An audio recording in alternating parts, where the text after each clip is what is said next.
주간도 잘 지내고 계십니까? 함께 기도하시고 수요일 말씀 나누도록 하겠습니다. 하나님 아버지, 또 우리에게 이 날마다의 삶 속에서 하나님을 생각할 수 있는 시간을 주신 걸 너무 감사하게 생각합니다. 우리의 삶의 주인이 되시고 날마다 우리와 함께 하시는 주님께 감사를 드립니다. 그 주님 앞에 날마다 나아가게 하실 뿐만 아니라 주님을 통해서 우리가 받게 된 그 복음을 다시 한번 생각하며 그 복음에 감격하며 복음을 누리며 살아갈 수 있도록 주여 인도하여 주시옵소서. 감사를 드리오며 예수님의 이름으로 기도드렸습니다. 네, 여러분 반갑습니다. 오늘은 갈라디아서 2장 1절에서 5절의 말씀을 가지고 복음이 주는 자유를 누리라 라는 제목으로 말씀을 전하고자 합니다. 사도 바울이 여러 곳을 전도하면서 하나님의 사역을 하고 있을 때 바울을 반대했던 세력은 크게 두 가지를 가지고 반복적으로 사도 바울을 비난하기도 하고 방해하기도 했었습니다. 이들이 반복적으로 사용했던 논리는, 첫 번째 논리는 바울은 예수님의 직접적인 제자가 아니다라는 것이었습니다. 우리는 바울을 부를 때 사도 바울이라고 익숙하게 부릅니다. 하지만 사도라는 말은 엄밀한 의미에서는 예수님의 12제자에게만 지칭하는 호칭이었습니다. 비록 성경에도 바나바나 이런 사람들에게 사도라는 호칭을 쓰기도 합니다. 그러나 엄밀한 의미에서는 사도라고 하는 것은 예수님의 12제자만, 예수님의 직접적인 가르침을 받았던 12제자만을 지칭하는 호칭이었습니다. 바울은 알다시피 예수님의 직접적인 제자는 아니었습니다. 그래서 사람들은 종종 사도가 아니다라고 하는 비난을 하기도 했었습니다. 이 비난 안에는 그러니 사도가 아니니 사도가 아닌 사람이 전한 것은 올바른 복음이 아니다라는 것도 깔려 있었습니다. 그것이 두 번째 비난이기도 했었는데, 그래서 이 사람들은 종종 진짜 사도가 아니기 때문에 사도 바울이 전한 메시지는 진짜 사도인 예루살렘에 있는 예수님의 12제자들의 메시지와는 다르다. 다른 말로 표현하면 사도 바울은 가짜 복음을 전한다, 이런 표현이었습니다. 특별히 이들이 비난했던 것은 바울은 율법을 너무 파괴한다는 것이었습니다. 예루살렘에 있는 사도들은 이렇게까지 율법을 파괴하진 않는데 진짜 사도가 아닌 사도 바울은 진짜가 아니기 때문에 율법을 너무 심하게 파괴해서 아예 율법 파괴론자라고 하는 별명이 붙을 정도다. 그러니 바울이 전한 복음은 완벽한 것은 아니다.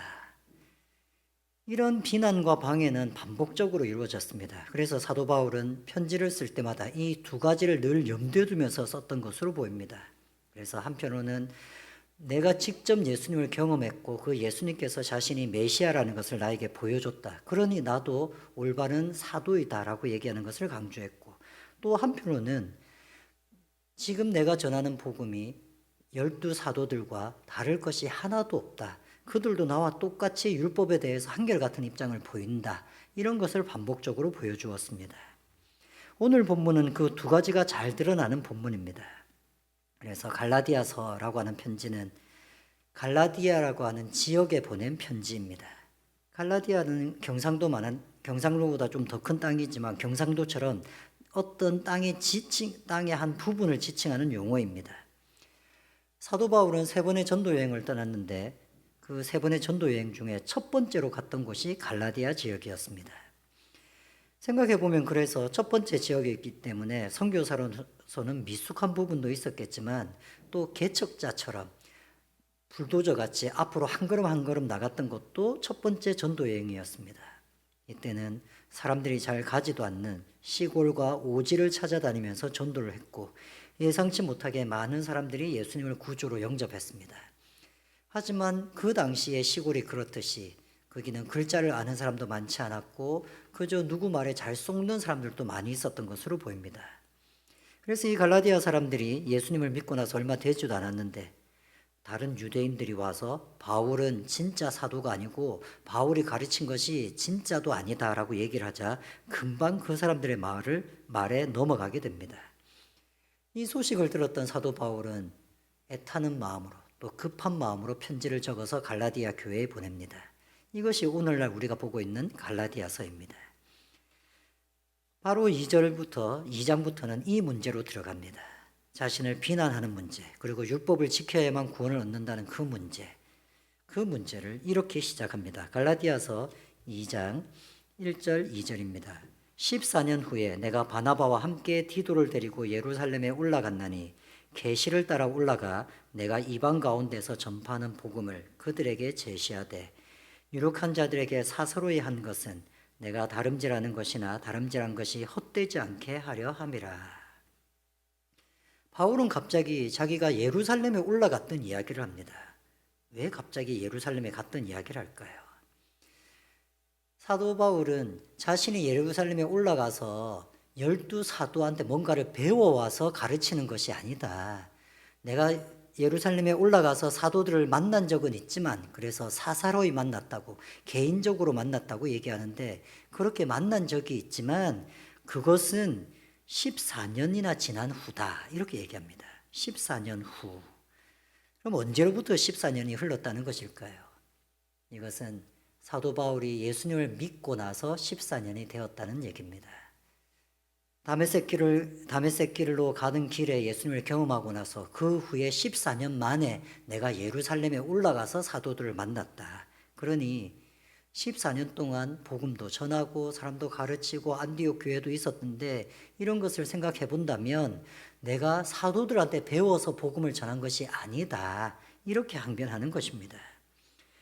14년이나 지나서 그러면 왜 사도들을 만났느냐, 그리고 그것도 사사로이 개인적으로 만났느냐 하면 그 예루살렘으로 올라간 이유도 계시를 따라서 올라갔다고 얘기합니다. 하나님께서 바울에게 이제 예루살렘으로 올라가서 사도들을 만나야 된다고 하는 계시를 주셨다는 것입니다. 그렇다면 왜 14년이나 흘러서, 예수님을 믿고 나서 14년, 그리고 사역도 한참 하고 있던 중간에 예루살렘에 올라가서 사도들을 만나야만 했을까요? 그 이유를 2절은 이렇게 얘기합니다. 내가 다름질하는 것이나 다름질한 것이 헛되지 않게 하려 함이라. 내가 14년 동안 복음을 위해서 열심히 살았는데 자꾸 사람들이 너는 사도가 아니고 네가 전한 복음을 올바른 것도 아니다, 이렇게 얘기를 하는데, 내가 14년 만에 그렇게 사람들이 다 사도라고 인정하는 사람들을 만나서 그 사도들과 함께 복음에 대해서 얘기한다는 것입니다. 그래서 2절 끝에 처음에 보면 계시를 따라 올라가 내가 이방 가운데서 전파하는 복음을 그들에게, 사도들에게 제시하되, 내가 그 사도들에게 내가 이때까지 이방에서 전했던 복음이 어떤 복음인지를 전했다. 근데 이렇게 한 이유는 내가 그들에게 뭔가 인정을 받으려고 이렇게 얘기한 것이 아니라 내가 복음을 전한 것이 헛되지 않으려고, 자꾸 이런 걸 꼬투리 잡아서 사도가 아니라고 하는데 그런 꼬투리가 잡혀서 내가 전한 복음이 허사가 되는 것을 막으려고, 헛고생하지 않으려고 내가 그렇게 계시를 따라 올라가서 사도들을 만났다. 그러니 내가 전하는 복음이 원래부터 예수님께로 받은 복음이었다, 이렇게 얘기하는 것입니다. 그러고 나서 정말 자신이 하고 싶었던 이야기가 나옵니다. 바로 율법을 지키느냐 안 지키느냐의 문제였던 것이죠. 그것이 2장 3절입니다. 2장 3절. 그러나 나와 함께 있는 헬라인 디도까지 억지로 할례를 받게 하지 아니하였으니. 예루살렘에 올라갈 때에 의도적으로 디도라고 하는 아이를 데리고 갑니다. 좀 어렸을 거로 보입니다. 근데 이 디도는 이스라엘 사람이 아니었습니다. 헬라인이라고 표현되어 있는데 이 아이는 이스라엘 사람들이 볼 때는 그냥 이방인이라고 부르는 사람에 불과합니다. 그래서 이방인 디도를 일부러 데리고 올라간 겁니다.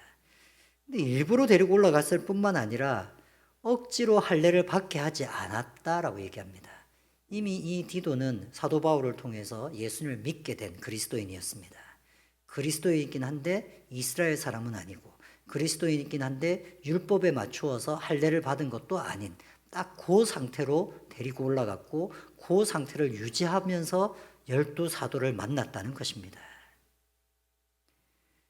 그 당시 사람들은, 이스라엘 사람들은 율법에 의하면 할례를 받지 않은 이방인들과는 식사도 같이 하지 않습니다. 베드로도 할례도 받지 않은 이방인과 식사 한번 했다가 공개적으로 비난을 당한 적도 있었습니다. 이렇게 유대인들이 꺼리는 것을 사도 바울은 일부러 했다는 것입니다. 바울은 왜 이렇게 당시 유대인들이 꺼리는 그 일을 일부러 만들어낸 것일까요? 그 이유를 4절에서 이렇게 밝히고 있습니다. 갈라디아서 2장 4절, 이는 가만히 들어온 거짓 형제들 때문이라. 그들이 가만히 들어온 것은 그리스도 예수 안에서 우리가 가진 자유를 엿보고 우리를 종으로 삼고자 함이로되. 왜 굳이 디도를 데리고 갔으며 또 굳이 디도에게 할례를 행하지 않고 사도들을 만나게 했냐면, 우리 교회 안디옥 교회였겠죠. 그 교회에 들어온 거짓 형제들 때문이라는 겁니다. 안디옥 교회가 아니라 그 갈라디아 교회겠죠. 갈라디아 교회에 들어온 거짓 형제들. 그 거짓 형제들을 정확하게 번역하면 가짜 그리스도인입니다. 형제들이 아닌데 형제처럼 취급하니까요. 지금 형제라는 단어는 같은 그리스도인이라는 뜻이기 때문입니다. 이 가짜 그리스도인들 때문에 일부러 디도에게 할례를 행하지 않고 사도들과 만나게 했다는 것입니다.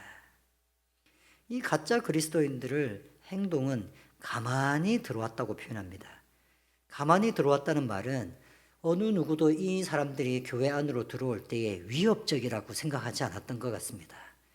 그냥 같은 교인이라고 생각하고 교회에 들어왔는데 있다 보니까 이 사람들은 진짜 그리스도인이 아니라 가짜 형제라는 것입니다.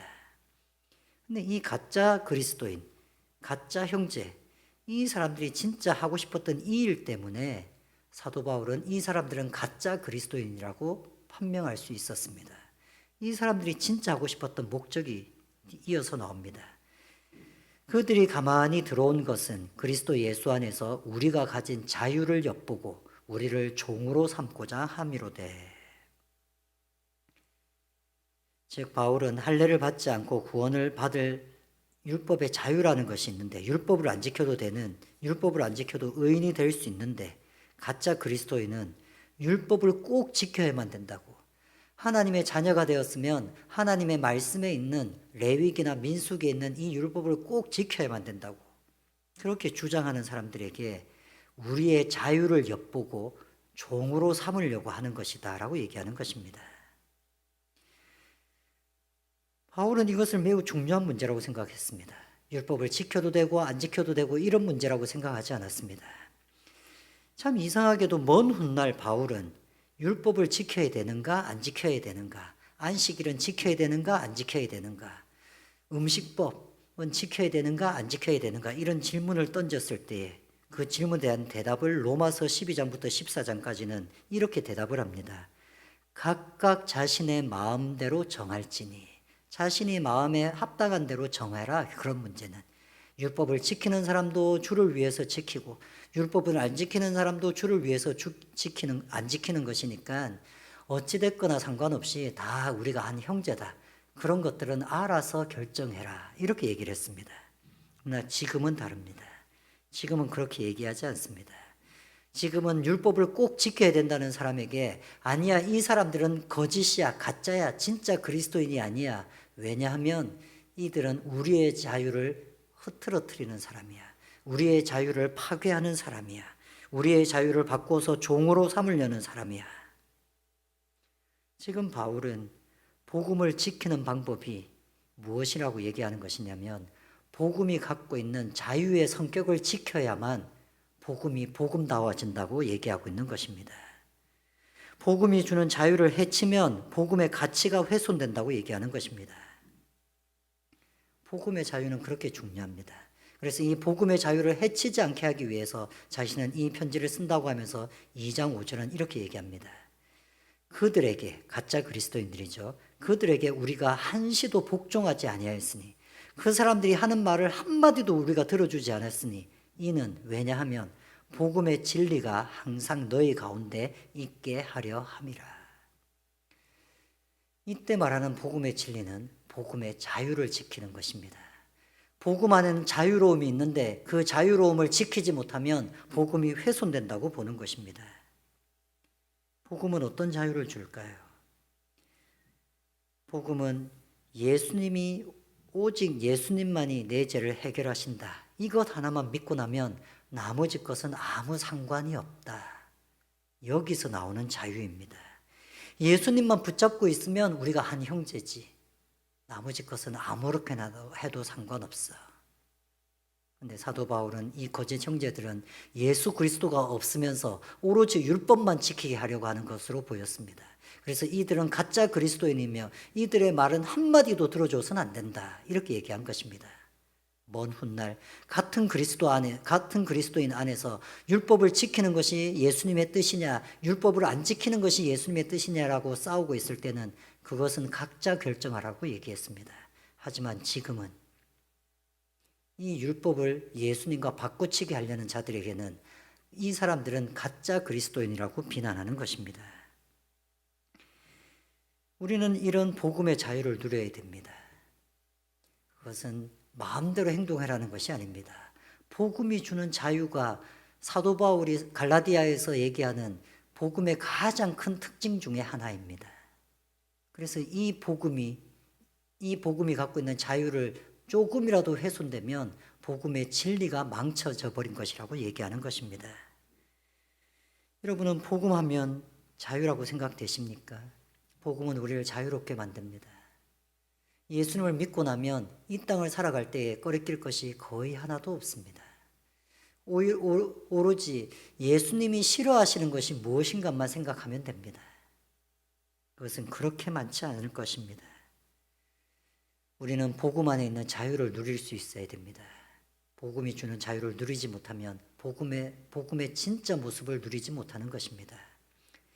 한 주간 또 앞으로 이 복음이 주는 자유를 누리면서 살아가게 되시기를 바랍니다. 같이 함께 기도하시겠습니다. 하나님 아버지, 이 복음이 우리를 얼마나 자유롭게 했는지를 우리가 미처 알지 못합니다. 죄에서 자유로운 것이 얼마나 좋은 것인지 미처 깨닫지 못합니다. 온갖 얽매인 것에서 자유로워하시는 것이 얼마나 행복한 일인지 잘 알지 못합니다. 오로지 예수님만 붙잡고 있으면 나머지 모든 것에서 자유롭다는 이 말씀이 우리 모든 성도들 가운데 이루어지기를 간절히 간구합니다. 복음 안에 있는 자유를 누리기로 결심하는 모든 자들을 위해 주님께서 함께해 주시길 간절히 원하옵고, 이 한 주간도 주님께서 우리 모든 성도들을 붙잡아 주시기를 원하오며 예수님의 이름으로 기도드렸습니다.